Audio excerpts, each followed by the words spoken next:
Hello friends, स्वागत करता हूं आप सभी का लाइफ एक्सपीरियंस एजुकेशन में। और मैं हूं प्रवीण कुमार शर्मा और हम इस सीरीज में इंडियन पॉलिटी को स्टार्टिंग से एंडिंग तक क्वेश्चंस के थ्रू लेकर चल रहे हैं।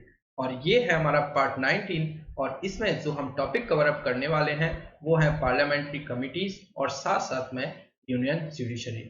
और आप सभी मेरे साथ साथ क्वेश्चंस को सॉल्व करते चलें और लेक्चर के लास्ट में कमेंट सेक्शन में जरूर बताएं कि आपने कितने क्वेश्चंस के आंसर सही टिक किए हैं। तो स्टार्ट करते हैं लेक्चर क्वेश्चन नंबर फर्स्ट के साथ। Who among the following forms the advisory committee of the parliament, यानी कि निम्नलिखित में से कौन संसद की विज्ञापन समिति का गठन करता है।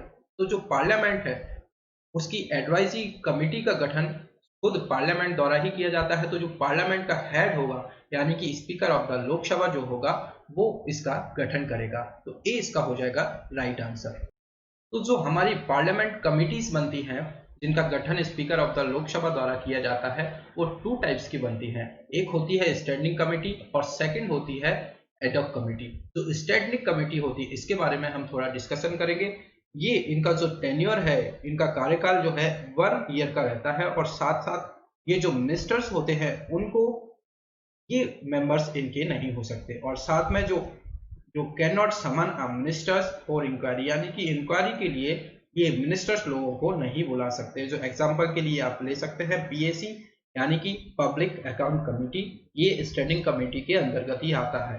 और जो एडॉक कमेटी है ये एडॉक बेसिस पे यानी कि स्पेसिफिक पर्पस के लिए इनको बनाया जाता है। और इनके जो मेंबर होते हैं, तो इंक्वायरी के लिए जो मेंबर्स, जो अभी तक हमने बोला था जो स्टैंडिंग कमेटी में मिनिस्टर्स को इंक्वायरी के लिए नहीं बुलाया जा सकता है, पर जो एडॉक कमेटी है ये मिनिस्टर्स को इंक्वायरी के लिए भी बुलाया जा सकता है। जो जीपीसी यानी कि ज्वाइंट पार्लियामेंट कमेटी जो होती है, जिसके 2G का एक घोटाला आपने सुना होगा जिसमें कि गठन हुआ था ज्वाइंट पार्लियामेंट कमेटी का, जिसमें 30 मेंबर्स थे, 20 लोकसभा से थे और 10 राज्यसभा से थे। और इसको हेड किया था पीसी चाको ने। तो ये जो कमेटी थी एडॉक बेसिस पे होगी और ये स्पेसिफिक पर्पस के लिए बनाई जाती है। इसका कोई टेन्योर नहीं होता है। जब कार्य खत्म हो जाएगा उस कमेटी के लिए जिस बेस के लिए बनाया गया है तब उसका कार्यकाल खत्म हो जाएगा। तो इतना कुछ हम इस क्वेश्चन से रिलेटेड इंपॉर्टेंट फैक्ट्स लेकर चल रहे हैं। इसका हो जाएगा right answer A. Next question है match the following list and select the correct answer. तो आप देख सकते हैं कमिटीज के नाम दिए गए हैं। पब्लिक अकाउंट कमेटी, लोक लेखा समिति, कमिटी ऑन पेटिशंस यानी याचिकाओं पर समिति, joint committee on stock market scam यानी कि स्टॉक जो मार्केट का संयुक्त कमेटी होगी, और साथ साथ डिपार्टमेंट कमेटी। तो ये किस्म के अंतर्गत आते हैं, तो ये हमें बारे में पता करना है। तो फर्स्ट हम डिस्कस करते हैं पब्लिक अकाउंट कमेटी को। तो हमने पढ़ा था controller and auditor general of India के बारे में, जो कि आर्टिकल 148 के तहत था।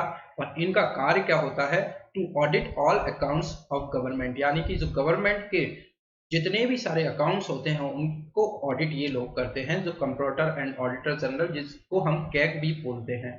और साथ साथ जितनी भी गवर्नमेंट से रिलेटेड एजेंसीज हैं उनको एक रिपोर्ट्स के फॉर्म में प्रिपेयर ये करते हैं। तो हमने बोला था जो कंट्रोलर एंड ऑडिटर जनरल होगा कैग, वो guardian of the public purse होगा, यानी कि ये फ्रेंड्स होगा जो पब्लिक का, फिलोसफर होगा, और साथ साथ गाइड ऑफ पीएसी यानी कि पब्लिक अकाउंट कमेटी का ये गाइड होगा। तो जो पब्लिक अकाउंट कमेटी है ये फाइनेंशियल कमेटी एक हो जाएगी, यानी कि वित्तीय समिति की संयुक्त समिति ये हो जाएगी, फाइनेंशियल कमेटी ये हो जाएगी। तो फर्स्ट जो फॉलो करेगा नंबर 3 को फॉलो करेगा, तो एक ही सामने आ जाएगा थर्ड। नेक्स्ट कमिटी है कमिटी ऑन पेटिशंस यानी याचिकाओं पर समिति। तो ये कार्यकालक समिति है, यानी कि फंक्शनल कमिटी हो जाएगी। तो बी को फोर्थ फॉलो कर लेगा। थर्ड है joint committee on stock market scam. तो जितने भी सारे स्कैम होते हैं, जैसे कि 2G घोटाला, 2G स्कैम हुआ था, उसके लिए एडॉक कमिटीज, तो जितने भी सारे स्कैम होते हैं उनके लिए एडॉक कमिटी अडॉप्ट की जाती है, यानी कि जो स्पेसिफिक पर्पस होता है स्कैम से रिलेटेड, उनके लिए जो joint committee on stock market scam है इस टाइप के लिए एक एडॉक कमिटी का गठन होता है। नेक्स्ट है डिपार्टमेंटल कमिटी यानी कि डी। इसके लिए ये हमारी एक स्टैंडिंग कमेटी है, यानी कि इसका एक पर्टिकुलर टेन्योर होगा। इसके जो मेंबर्स होंगे वो मिनिस्टर्स नहीं हो सकते हैं और इंक्वायरी के लिए इनको मिनिस्टर्स को नहीं बुलाया जा सकता है, जैसे कि हमारी पब्लिक अकाउंट कमेटी भी एक स्टैंडिंग कमेटी का रूप ही है। तो ये ए फॉलो करेगा थर्ड को, बी फोर्थ को, सी करेगा फर्स्ट को एंड डी करेगा टू को। तो राइट आंसर हो जाएगा सी हो जाएगा करेक्ट आंसर। नेक्स्ट क्वेश्चन है which of the following are the financial committees of the parliament in India, यानी कि भारत में संसद की वित्तीय समिति या निम्नलिखित में से कौन सी हैं। तो जो भी हमारे पार्लियामेंट की फाइनेंशियल कमेटी है वो एक पब्लिक अकाउंट कमेटी है, यानी कि फर्स्ट को फॉलो करेगा। सेकंड एस्टिमेटेड कमेटी, जी हाँ, समिति का अनुमान भी यही लोग लगाएंगे, जो फाइनेंशियल कमिटीज में होंगे वो ही अनुमान लगाएंगे कैसे क्या आगे वित्तीय वर्ष चलने वाला है। साथ साथ कमेटी ऑन पब्लिक अंडरटेकिंग, यानी कि सार्वजनिक उपक्रमों पर समिति भी जो बनाई जाती हैं, यानी कि कमेटी ऑन पब्लिक अंडरटेकिंग्स, ये भी फाइनेंस कमेटी से डिसाइड करती हैं। तो ये 1 2 3 तीनों को फॉलो करेगा, तो डी इसका हो जाएगा करेक्ट आंसर। नेक्स्ट क्वेश्चन है in which of the following committees there is no representation of Rajya Sabha, यानी कि राज्यसभा में से किस समिति में राज्यसभा का प्रतिनिधित्व नहीं है। तो जो कमिटीज बनती हैं, जो ज्वाइंट पार्लियामेंट कमिटीज जो बनती हैं, वो लोकसभा और राज्यसभा इन दोनों से ही रिलेटेड इसमें मेंबर्स होते हैं। तो जो हमारी पब्लिक अकाउंट कमेटी है, कमिटीज ऑन पब्लिक अंडरटेकिंग है और साथ साथ गवर्नमेंट एश्योरेंस की कमेटी है, इन तीनों में ही लोकसभा और राज्यसभा के प्रतिनिधित्व होंगे। और जो एस्टिमेट्स कमेटी होती है, अनुमान समिति होती है, उसमें राज्यसभा का प्रतिनिधित्व नहीं होता है। तो डी इसका हो जाएगा करेक्ट आंसर। एस्टिमेट्स कमेटी जो है वो कमेटी है जिसमें कि राज्यसभा का रिप्रेजेंटेशन नहीं किया जाएगा, किसी मेंबर्स को इसमें राज्यसभा के मेंबर्स को नहीं लिया जाता है। तो डी इसका हो जाएगा correct answer, estimates committee. Next question है the disputes regarding the election of the president and vice president of India are decided by the, यानी कि भारत के राष्ट्रपति और उपराष्ट्रपति के चुनाव को लेकर जो भी विवाद होते हैं उनका फैसला कौन करता है।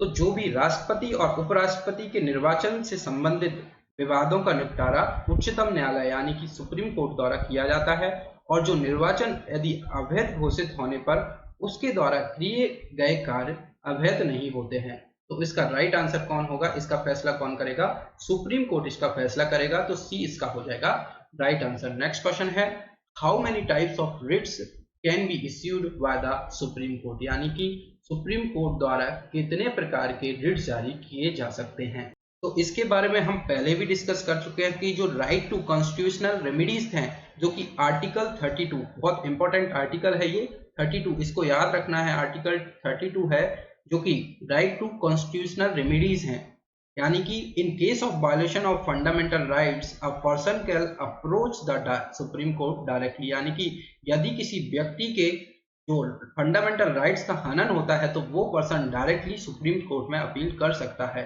उस केस में सुप्रीम कोर्ट इशू करेगा रिट्स को, और इसको इसी आर्टिकल को जो हमारे वी.आर. अम्बेडकर जी हैं उन्होंने कहा है heart and soul of the constitutional, यानी कि जो पार्ट थर्ड है उसको heart and soul of constitution बोला गया है अम्बेडकर जी द्वारा। अब ये जो रिट्स हैं ये 5 तरह के रिट्स जारी करता है सुप्रीम कोर्ट, और ये क्या क्या है। फर्स्ट है habeas corpus, second mandamus, third है प्रोहिबिशन, और फोर्थ है सर्टायोररी, और फिफ्थ है क्यो वारंटो। और ये पांचों जो रिट्स हैं ये लिए गए हैं इंग्लैंड से, यानी कि जो रिट्स लिए गए हैं वो इंग्लैंड से लिए गए हैं, और 5 रिट्स जारी करता है सुप्रीम कोर्ट। तो सी इसका हो जाएगा राइट आंसर।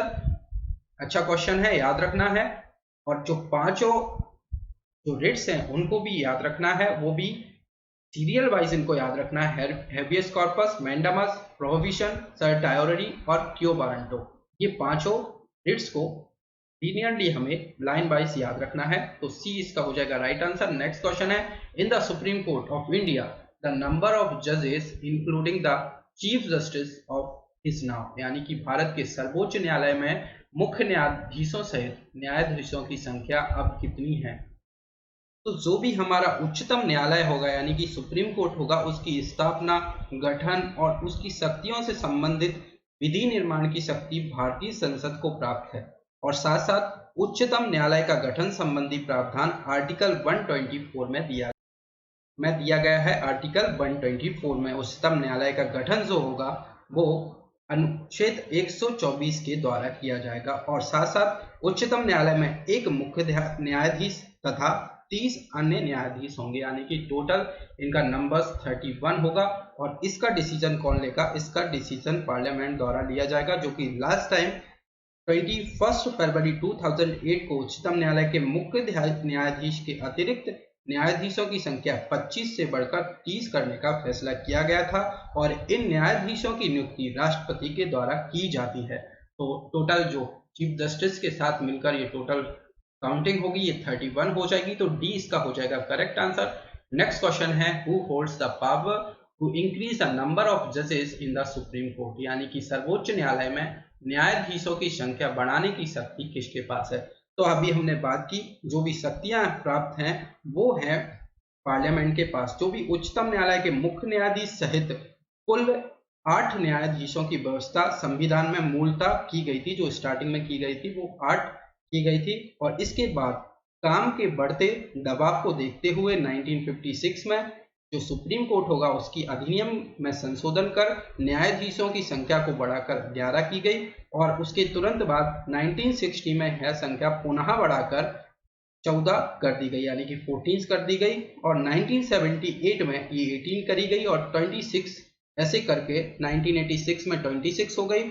और केंद्र सरकार ने 21 फरवरी 2008 को उच्चतम न्यायालय में मुख्य न्यायाधीश के अतिरिक्त न्यायाधीशों की संख्या 25 से बढ़ाकर 30 कर दी गई, इसका फैसला करा गया। तो इसकी जो करता है फैसला वो करता है पार्लियामेंट। तो सी इसका हो जाएगा राइट आंसर। और इनको जो मुख्य न्यायाधीश होते हैं और न्यायाधीश होते हैं उनकी नियुक्ति राष्ट्रपति के द्वारा की जाती है। तो सी इसका हो जाएगा करेक्ट आंसर। नेक्स्ट क्वेश्चन है, where there is a vacancy in the office of the president and vice president at the same time the office is held temporarily by, यानी कि जब राष्ट्रपति और उपराष्ट्रपति के कार्यकाल में एक ही समय पर रिक्ति होती है तो कार्यकाल अस्थायी रूप से आयोजित किया जाता है। तो यदि राष्ट्रपति नहीं है तो उसके कार्यभार को उपराष्ट्रपति संभालता है और उपराष्ट्रपति भी उस दौरान मौजूद नहीं है तो उच्चतम न्यायालय का मुख्य न्यायाधीश उस कार्य को संभालता है, यानी कि उसके कृत्यों को संपादित करेगा।